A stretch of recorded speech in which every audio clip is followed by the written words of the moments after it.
Good morning students. आज की video में हम अपने फिजिक्स के पहले लेसन वैद्युत आवेश एवं वैद्युत क्षेत्र के न्यूमेरिकल्स क्वेश्चंस के बारे में डिस्कस करेंगे। तो सबसे पहले तो देखते हैं कि इसमें कौन कौन से फॉर्मूलेज यूज़ होंगे, उसके बारे में समझते हैं। वो हम बता रहे हैं, देखते जाइए। सबसे पहला आपका फॉर्मूला है, वो आपने पढ़ा था कि आवेश के बारे में पढ़ा था कि आवेश Q बराबर क्या होता है, N। आवेश का क्वांटाइजेशन पढ़ा था। Q बराबर क्या होता है, N। Q क्या होता है आपका, चालक पर आवेश। ठीक है, ये हो गया। E यहाँ पर क्या होता है आपका, इलेक्ट्रॉन का आवेश होता है। ठीक है, और इलेक्ट्रॉन के आवेश की जो वैल्यू होती है वो कन्फर्म होती है, पहले ही बता चुके हैं। 1.6 10⁻⁻19 कूलाम होता है। ठीक है, इसके बाद नेक्स्ट आपका आता है Q बराबर 1। कहीं कहीं पे यूज़ हो सकता है IT के, तो ये भी आप याद कर लीजिए। I क्या होती है, विद्युत धारा होती है। T क्या होता है आपका, समय होता है जो आपका यूज़ होगा उसमें। इसके बाद आता है आपका अगला वैद्युत बल। ठीक है, देखते हैं वैद्युत बल का फॉर्मूला क्या होता है। ये कूलाम के नियम के अकॉर्डिंग बताया था। F बराबर होता है आपका 1/4πε0 Q1 Q2 और बटे होता है आपका R²। दो आवेशों के मध्य लागू होता है, तो F बराबर 1/4πε0 Q1 Q2 और बटे क्या होता है आपका R²। ठीक है, यहीं पर आपको बताया था एक फॉर्मूला और हमने, परावैद्युतांक। ठीक है, परावैद्युतांक बताया था कैसे रिप्रेजेंट करते हैं, और K बराबर होता है अपना एप्सिलॉन बटे एप्सिलॉन 0 होता है। ठीक है, इसके बाद आपका अगला टॉपिक आया था वैद्युत क्षेत्र की तीव्रता। चलिए देखते हैं क्या होता है अपना वैद्युत क्षेत्र की तीव्रता, इंटेंसिटी ऑफ इलेक्ट्रिक फील्ड। तो E बराबर, इसका जो फॉर्मूला था वो था अपना F/Q0। तो ये आपका यूज़ हो जाएगा। यहीं पर आपको बताया था बिंदु आवेश के कारण वैद्युत क्षेत्र की तीव्रता, यानी बिंदु आवेश के कारण वैद्युत क्षेत्र की तीव्रता। ठीक है, इसका जो फॉर्मूला आपका था वो था E बराबर 1/4πε0 Q/R²। इसका डेरिवेशन भी आपको हमने करवाया था। इसके बाद एक और यहाँ पर टॉपिक याद रखना, एक फॉर्मूला और आपके पास है। वैद्युत क्षेत्र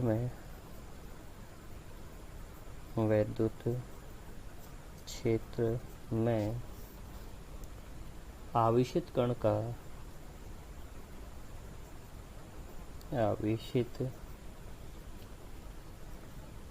का संतुलन, यानी अगर कोई हमारा आवेशित कण वैद्युत क्षेत्र में गति कर रहा है तो क्या कंडीशन होगी। तो वहाँ पर क्या होता है आपका कि जो वैद्युत बल होता है हमारा, वो उस कण के भार के बराबर हो जाता है। यानी वैद्युत बल क्या होता है, आप यहाँ से निकाल सकते हैं। तो F बराबर क्या आ जाएगा, E/Q। यानी वैद्युत बल F, या फॉर्मूले के रूप में लिखेंगे तो वैद्युत बल जो F होगा वो आप W के बराबर हो जाएगा। अब F का मान क्या होता है, F बराबर Q/E, और W क्या होता है आपका mg होता है।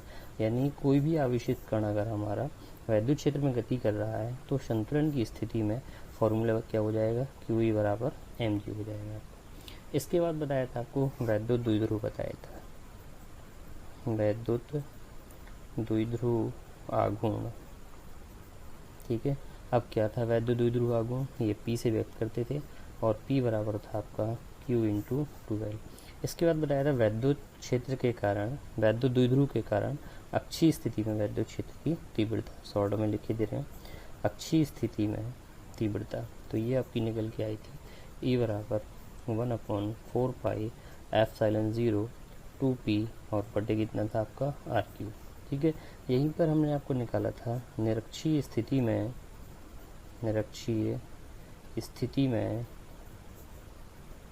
वैद्युत क्षेत्र की तीव्रता। तो E बराबर ये भी था आपका 1/4πε0 P बटे RQ। दोनों में सिर्फ एक अंतर था, एक में आपका 2P हुआ करता है और एक में आपका P हुआ करता है। ठीक है, दोनों में सिर्फ आपकी एक चीज़ का अंतर था, तो इसको आपको याद रखना है। इसके बाद एक और बताया था बल युग्म का आघूर्ण। बल युग्म का आघूर्ण यानी टाउ। तो टाउ बराबर क्या होता है आपका पी साइन थीटा। ये फॉर्मूले हैं आपके जो इस लेसन में यूज़ होने हैं। एक बार और स्पीड से देख लीजिए। पहला फॉर्मूला आपको बताया था हमने चालक पर आवेश, तो Q बराबर क्या होता है आपका NE। दूसरा फॉर्मूला Q बराबर IT। इसके बाद अगला बताया था आपका वैद्युत बल जो कूलाम के नियम के अकॉर्डिंग निकाला जाता है, और F बराबर होता है 1/4πε0 Q1 Q2 बटे क्या होता है R²। तीसरा फॉर्मूला था परावैद्युतांक बताया था, K बराबर होता है आपका एप्सिलॉन बटे एप्सिलॉन0। इसके बाद नेक्स्ट फॉर्मूला था आपका वैद्युत क्षेत्र की तीव्रता, E बराबर क्या था अपना F/Q0। नेक्स्ट आपका था बिंदु आवेश के कारण वैद्युत क्षेत्र की तीव्रता। इसका फॉर्मूला था अपना E बराबर 1/4πε0 Q बटे R²। नेक्स्ट था आपका वैद्युत क्षेत्र में आवेशित कण का संतुलन, यानी अगर कोई कण हमारा वैद्युत क्षेत्र में गति कर रहा है तो संतुलन की स्थिति क्या होगी। तो उसमें क्या होगा, वैद्युत बल होगा जो भार के बराबर, वैद्युत बल आपका F और भार क्या हो जाएगा W। वैद्युत बल का आपका फॉर्मूला यहाँ से अगर आप निकालना चाहेंगे तो आपका F बराबर क्या हो जाएगा Q0 इंटू E। अगर परीक्षण आवेश होगा तो Q0 और नॉर्मल आवेश होगा तो हम Q ले लेंगे, ठीक है। तो ये QE बराबर M दिया जाएगा। इसके बाद अगला आएगा आपका वैद्युत द्विध्रुव आघूर्ण को मालूम है P बराबर क्या था आपका Q इंटू 2L। इसके बाद अच्छी स्थिति में वैद्युत क्षेत्र की तीव्रता E बराबर निकाला था 1/4πε0 2P बटे R3। और फिर था आपका निरक्षीय स्थिति में वैद्युत क्षेत्र की तीव्रता, तो E बराबर था आपका 1/4πε0 P बटे R3। और अगला था बलयुग्म क्या है, बलयुग्म का आघूर्ण, और बलयुग्म का आघूर्ण आपको मालूम है क्या होता है टाउ बराबर पी साइन थीटा होता है। ये आपके इतने फॉर्मूले हैं जो इस चैप्टर में यूज़ होने हैं, ठीक है। अब हम कुमार मित्तल से एक एक स्टार्टिंग से सवाल लेते हैं और लगाना स्टार्ट करते हैं। देखते जाइए, तो आपके क्वेश्चन बुक में ही देखते जाएंगे तो लिखना नहीं पड़ेंगे, दिक्कत नहीं आएगी। पहला क्वेश्चन आपका दे रखा है कि इलेक्ट्रॉन पर 1.6 10⁻⁻19 कूलम ऋण आवेश होता है, यानी इलेक्ट्रॉन पर आपका आवेश दे रखा है। देखिए सबसे पहले सवाल लगाने से पहले आपको एक चीज़ ध्यान रखना है, क्वेश्चन को समझना है और देखना है कि क्वेश्चन में क्या क्या आपको दिया गया है। जो भी वैल्यू दी गई हो सबसे पहले उसको लिखना है, फिर आपको देखना है कि आखिर पूछा क्या है क्वेश्चन में। अगर आपको दो चीज़ें ये मालूम चल जाएंगी तो आप फॉर्मूला ध्यान करके क्वेश्चन सॉल्व कर सकते हैं। तो ये पहले क्वेश्चन में देखते हैं। तो पहला क्वेश्चन कह रहा है कि इलेक्ट्रॉन पर 1.6 10⁻⁹ कूलम का ऋण आवेश, यानी इलेक्ट्रॉन पर आपका आवेश दे रखा है, ठीक है। चलिए लिखते हैं इलेक्ट्रॉन पर आवेश, ठीक है।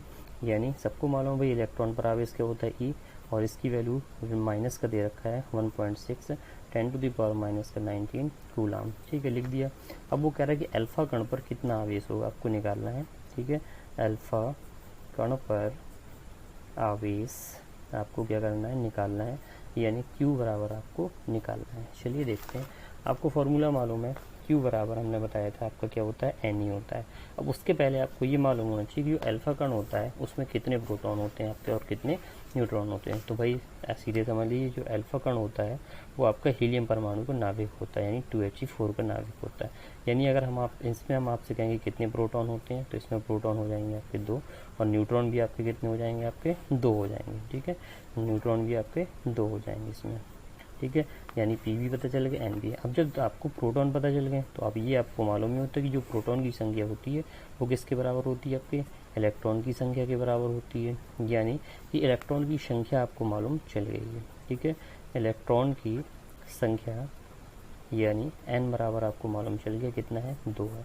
ये आपको मालूम ही। अब चालक पर आवेश निकालना है तो सीधे डायरेक्ट फॉर्मूला याद होता है Q बराबर क्या होता है आपका Ne, ठीक है। N का मान कितना है आपका 2, और E का मान कितना है आपके पास माइनस का है, तो माइनस सिर्फ ये शो करता है कि उसमें इलेक्ट्रॉनों की कमी है या अधिकता है, वो हम आपको एक्सप्लेन कर देंगे।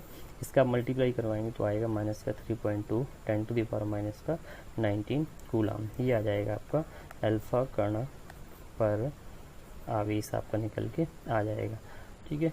ये निकल के आपका इतना आ गया।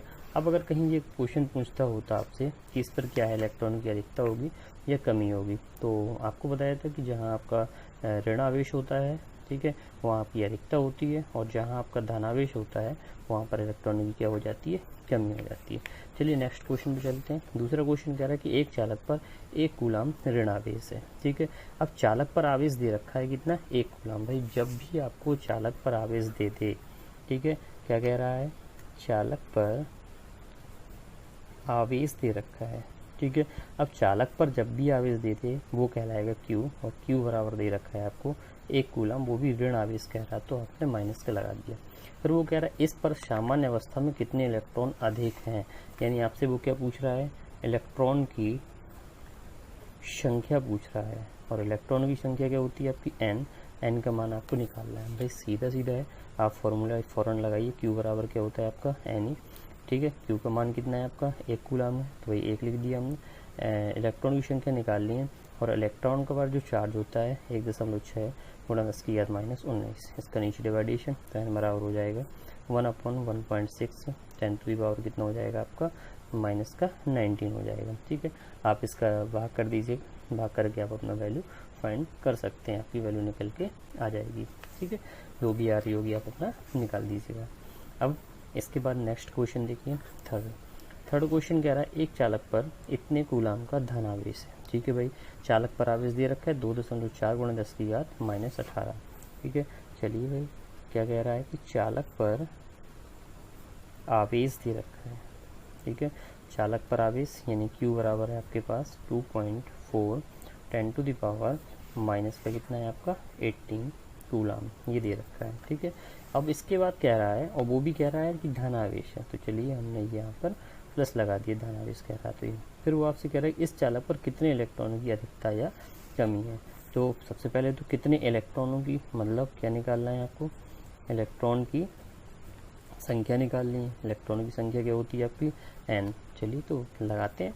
Q बराबर कितना है आपका n, Q की वैल्यू क्या है, प्लस का है 2.4 10⁻⁻, माइनस का क्या है आपके पास 18 बराबर n हमें निकालना है। इलेक्ट्रॉन का आवेश होता है 1.6 गुणा 10⁻⁹, आप नीचे इसका भाग कर दीजिए, तो n बराबर आ जाएगा आपका 2.4 10⁻⁻18, और अपॉन हो जाएगा आपका 1.6 10⁻⁻19। अब इसको सॉल्व करना है, तो देख लीजिए पॉइंट से पॉइंट आपका कैंसिल हो जाएगा, तो यहाँ आ जाएगा आपका 24/16, और ये 19 ऊपर जाएगा, घट जाएगा, तो आपका सीधे हम डायरेक्ट एक 0 आ जाएगा आपका, यानी वैसे तो आ जाएगा 10 क्या -18 प्लस का 19, तो जब आप लिखेंगे सॉल्व करेंगे तो 24, और यहाँ से एक 0 यानी 240, और बटे कितना हो जाएगा आपका 16। आप 16 से इसको क्या कर दीजिए, काट दीजिए, तो 16 एकम 16, ठीक है। 8 बचेगा, 16 पंचे 80, ठीक है, यानी ये आ गया आपका 15, ठीक है।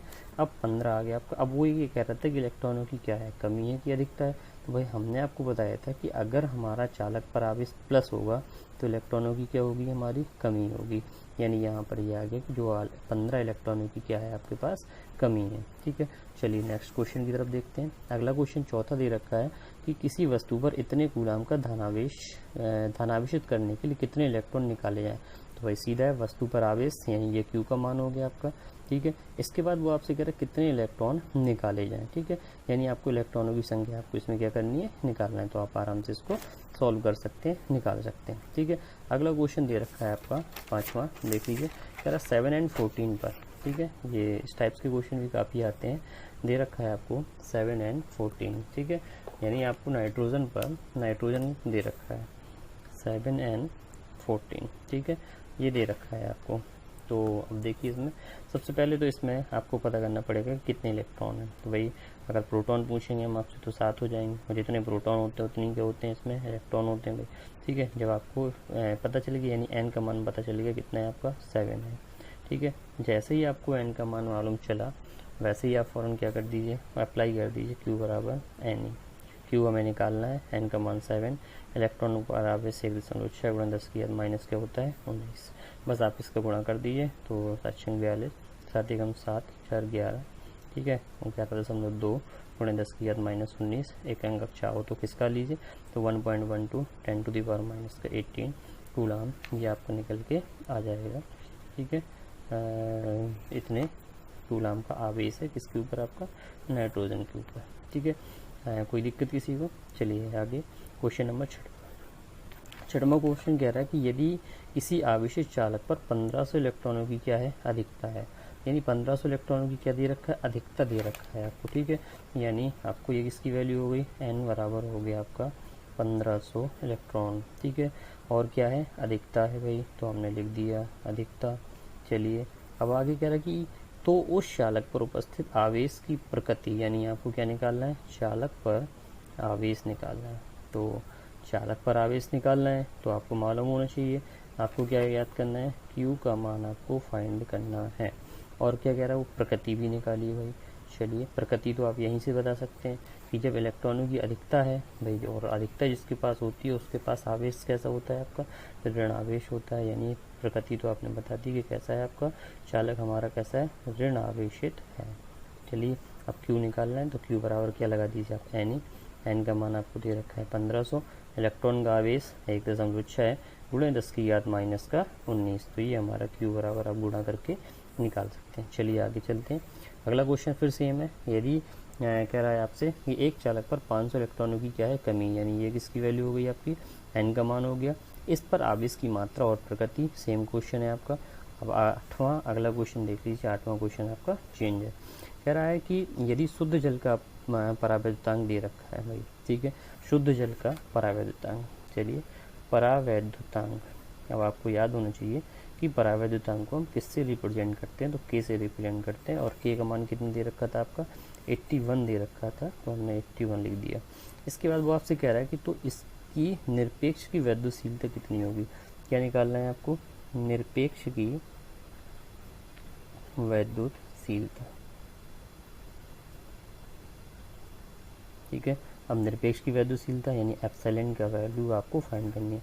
फॉर्मूला आपको मालूम है, परावैद्युतांक K बराबर होता है एप्सिलॉन बटे एप्सिलॉन 0 होता है। ठीक है, और एप्सिलॉन 0 का मान भी मालूम होगा, कन्फर्म होता है, कितना होता है, 8.85 गुणा 10⁻12। ठीक है, हम वैल्यू रखते हैं सीधे, K की जगह आप 81, एप्सिलॉन आपको फाइंड करना है। और एप्सिलॉन 0 जो होता है वो कन्फर्म होता है 8.85 गुणा 10⁻12। आप बटे 1 करके क्रॉस मल्टीप्लिकेशन करेंगे तो एप्सिलॉन आपका निकल के आ जाएगा, मल्टीप्लाई करवाने के बाद आपका 7.17 10⁻10 और मात्रा का आपको मालूम ही होगा, कूलम स्क्वायर प्रति न्यूटन मीटर स्क्वायर। तो ये आपका निकल के आ गया एप्सिलॉन। ठीक है, चलिए अब इसके बाद चलते हैं आगे। 9वां कह रहा, दो प्रोटॉनों के मध्य लगने वाले प्रतिकर्षण बल की गणना की, यानी हमें क्या निकालना है, प्रोटॉनों के मध्य प्रतिकर्षण बल निकालना है। ठीक है, प्रतिकर्षण बल, चलिए देखते हैं। प्रतिकर्षण बल यानी वैद्युत बल, यानी आपको क्या फाइंड करना है, F निकालना है। ठीक है, और किसके मध्य, प्रोटॉनों के मध्य, यानी आपका एक ये प्रोटॉन और एक ये प्रोटॉन रखा हुआ है।